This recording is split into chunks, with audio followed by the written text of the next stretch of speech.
Moi, je suis ravi aujourd'hui d'échanger, de recevoir Mathieu, le fondateur d'une plateforme qui nous fait du bien, parce que c'est une plateforme où la liberté d'expression est le panache un petit peu et la marque de fabrique. Mathieu, tu as lancé Crown Bunker il y a quelques années déjà. Est-ce que tu peux nous raconter un petit peu qui tu es déjà et nous raconter comment tu t'es retrouvé dans cette aventure un petit peu folle de Crown Bunker, qui veut dire le bunker de la foule, quoi. Je suis ingénieur informatique et aussi entrepreneur. Effectivement, j'ai lancé CrowdBunker en novembre 2020. Et, d'où c'est parti? En fait, de la censure, hein, tout simplement. Ça faisait quelques années déjà, hein, que je constatais qu'il y avait trop de censure. Enfin, je ne sais même pas si on pourrait être trop parce qu'il ne devrait même pas y en avoir du tout. Il y avait de la censure, il y en a de plus en plus. Et évidemment, après la crise, le début du Covid, ça a, je pense, explosé. Et je me suis dit que c'était pas possible de rien faire, de laisser ça comme ça, étant donné que les conséquences que ça a sur la vie de beaucoup de gens sont vitales, enfin, tout simplement. Hein. C'est, c'est grave, voilà.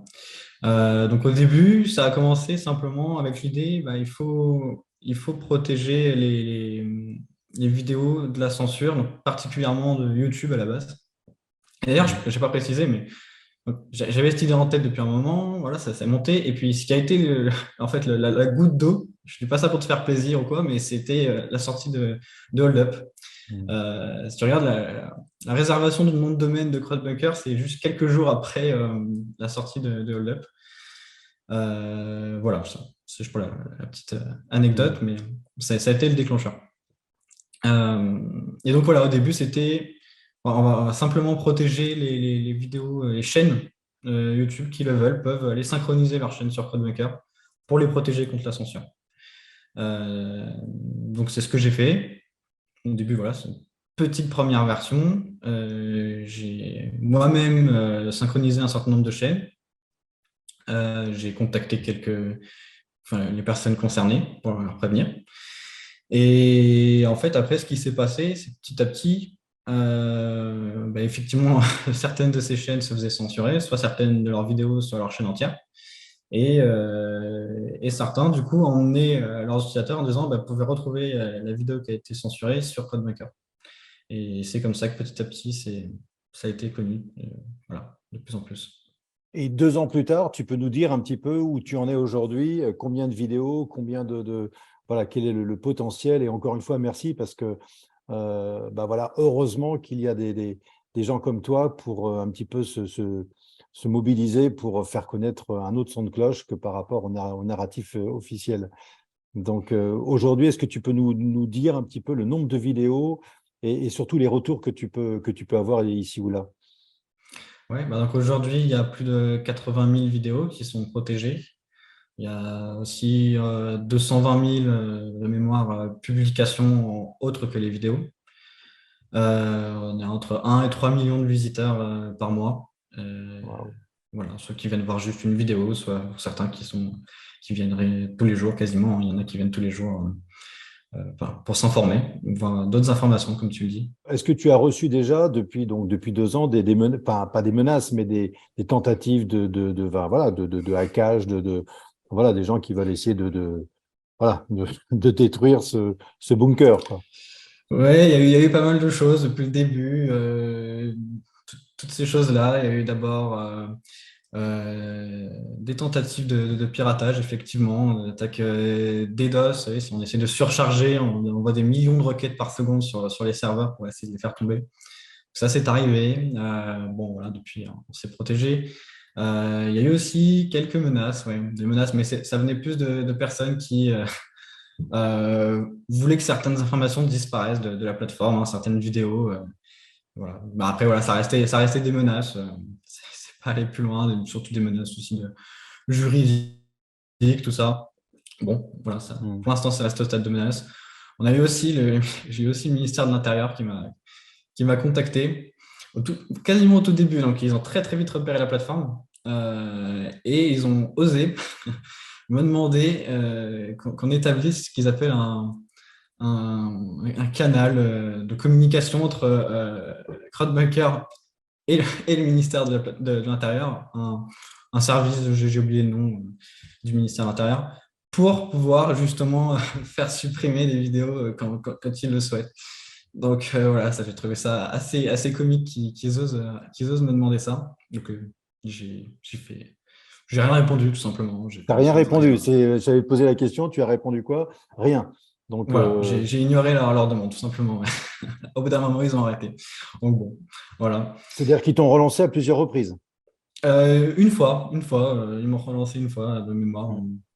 Si j'ai pas raté, un premier email, puis un deuxième, et puis fini après. Voilà. Ah, c'est très intéressant, ça. C'est très intéressant. Donc, tout de suite, il y a eu, on a senti que, voilà, du côté du gouvernement, que Bunker pourrait éventuellement représenter un danger pour la liberté d'expression. C'est juste hallucinant. C'est juste hallucinant. On est vraiment rentré dans un système de dingue. Et donc, aujourd'hui, est-ce que tu peux nous témoigner de deux, trois retours de personnes qui, voilà, pour qui Bunker, ça a été vraiment quelque chose comme nous, hein, d'ailleurs, encore une fois, hein, au nom de toute ma petite équipe de Hold Up, Hold On et Hold Out, merci à Bunker, parce que grâce à toi, on a pu sortir Hold Out sur Bunker. Et nous, on veut juste vivre de nos vidéos, parce qu'on peut, voilà, on travaille, on fait des vidéos pour gagner notre vie. Et grâce à Bunker, on a pu un petit peu vendre ce film. Est-ce que tu peux nous témoigner de retours que tu aurais eus et qui te font vraiment plaisir et qui te donnent le sourire aujourd'hui en disant, voilà, j'ai pas bossé pour rien et tant mieux, quoi. Ouais, bah heureusement, il y en a pas mal. Mais par exemple, je pense au CSI, le Conseil scientifique indépendant, qui, je pense, a été important pour beaucoup de personnes pendant toute cette période Covid. Et effectivement, eux, dès qu'ils ont créé ce conseil scientifique, dès la première semaine, ils ont été censurés sur les plateformes mainstream. Et donc, heureusement, rapidement, ils ont connu CrowdBunker. Ils ont pu, après, par la suite, mettre toutes leurs émissions Mm. en direct tous les jeudis sur CrowdBunker. Et ça, là, il y a eu plusieurs fois, certains de ce conseil scientifique m'ont témoigné effectivement que voilà, s'il n'y avait pas eu CrowdBunker, selon eux, ils n'auraient pas fait le conseil, ils n'auraient pas pu continuer le conseil scientifique indépendant. Donc ça, effectivement, ça, ça me fait très plaisir. Ouais. Et après, voilà, hein, comme je t'ai dit, il y a 80 000 vidéos, donc il y a des milliers de chaînes et beaucoup sont passés voilà, effectivement sur CrowdBunker et pu comme ça échapper à la censure. Tu as une petite équipe avec toi? Comment ça se passe? Raconte-nous un petit peu de l'intérieur, comment Bunker se vit au quotidien. Alors, ça, pour les développements, je suis seul actuellement. Après, je suis aidé de deux personnes pour le reste. Enfin, vraiment au sein de CrowdBunker, voilà, je suis aidé de deux personnes pour tout ce qui est répondre aux emails, le support utilisateur, voilà, les besoins comme ça, Mm. la comptabilité, voilà, tous les trucs qui vont autour.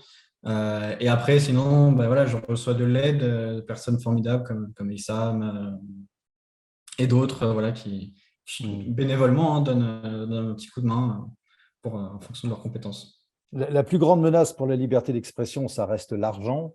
As-tu été approché voilà, pour des rachats, pour un rachat de Bunker? Est-ce qu'il y a des personnes qui t'ont dit ou voilà, qui t'ont fait des propositions dans ce sens? Alors, pour un rachat, non. Pour investir, oui. Ça, il y en a eu plusieurs. Euh, pour ce qui est des investisseurs, pour l'instant, euh, pour moi, l'objectif, c'est que ce soit financé par l'utilisateur directement.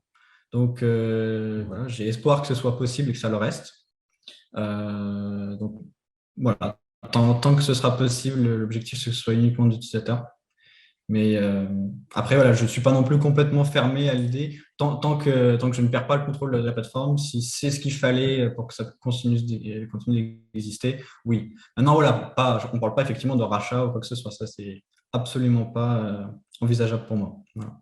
Alors, parle-nous maintenant de ce projet-là que tu as monté avec une recherche de financement justement de 300 000 euros pour essayer d'avoir une plateforme voilà, qui soit débunkable, on va dire. Parle-nous un Ouais, petit peu du projet et nous, on incite vraiment à toutes les personnes qui viennent voir Citizen Light à vraiment à foncer tête baissée dans ce soutien. Voilà, il faut vraiment que tu arrives à monter cette plateforme et nous, on va tout faire pour que tu y arrives. Mais dis-nous un petit peu en quelques lignes, qu'est-ce que c'est, qu'est-ce qui va changer et pourquoi tu as besoin de cette somme. Merci à toi. Effectivement, aujourd'hui, voilà, CloudBunker, ça reste quand même pour moi une version bêta, c'est-à-dire que c'est une version qui n'est pas encore entièrement finalisée pour être parfaitement fonctionnelle et on va dire qu'une personne puisse à 100% se séparer des plateformes traditionnelles, on va dire ça comme ça. Euh, Déjà, il faut terminer cette première version et ensuite, euh, ça englobe aussi d'augmenter l'infrastructure technique hein, pour pouvoir accueillir plus de personnes, diffuser à plus de personnes en simultané. Ça, c'est extrêmement cher. Donc déjà, rien que maintenir la plateforme, il nous faut obligatoirement des fonds pour ça. En toute Mm. transparence, hein, je peux le dire, ça coûte plus de 12 000 euros par mois hein, juste pour maintenir la plateforme aujourd'hui. Donc Wow. voilà, ça c'est indispensable.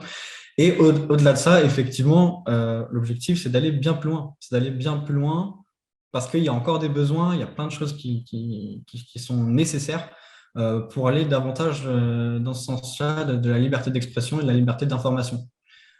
Aujourd'hui, c'est difficile de s'informer librement sur Internet.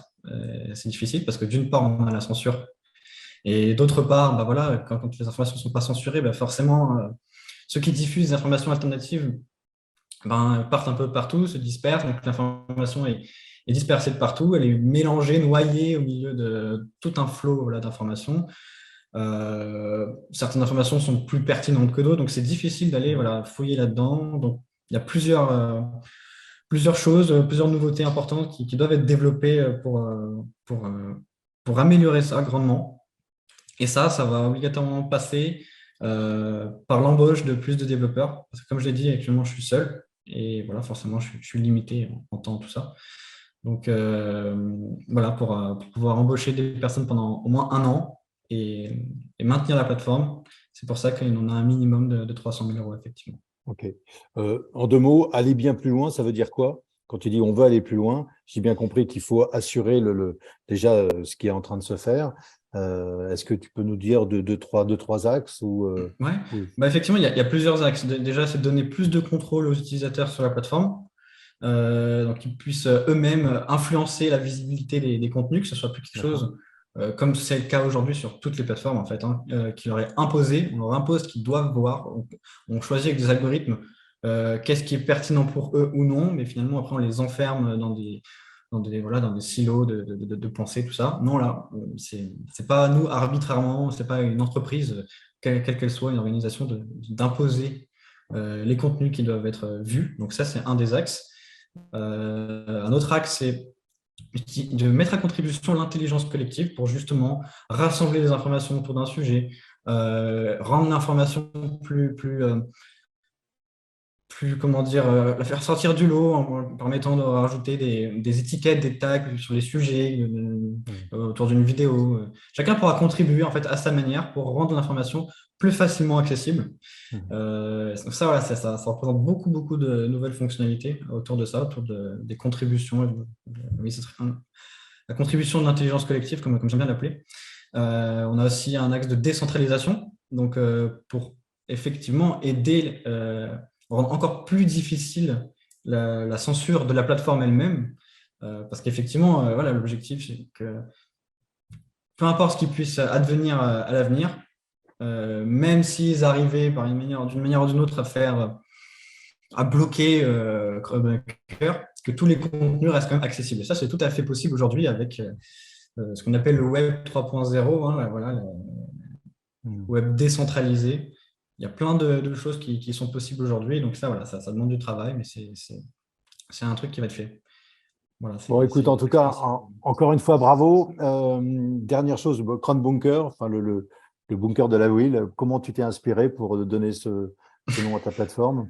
C'est venu d'où? Je ne sais plus exactement, mais effectivement, enfin, ouais, je réfléchissais par rapport à plusieurs noms. Et donc, Crowdbunker, effectivement, c'est littéralement en anglais le bunker de la foule, en fait. Hein. Parce qu'effectivement, on part du principe qu'à la base, c'était de protéger, et ça l'est toujours, hein, de protéger des contenus de la censure. Donc, voilà l'idée du bunker, le bunker des gens. Donc, voilà, Ouais, ça m'est venu comme ça naturellement. quand on parle de Troisième Guerre mondiale aujourd'hui, je pense que voilà, c'était un nom qui était quand même bien un petit peu prophétique. Enfin, j'espère qu'on va pas y arriver, mais je pense qu'il y a une volonté quand même de nos élites d'y arriver, parce que quand même, ça faciliterait les choses pour eux. Parce que comme la vérité est en train d'éclater un peu de partout.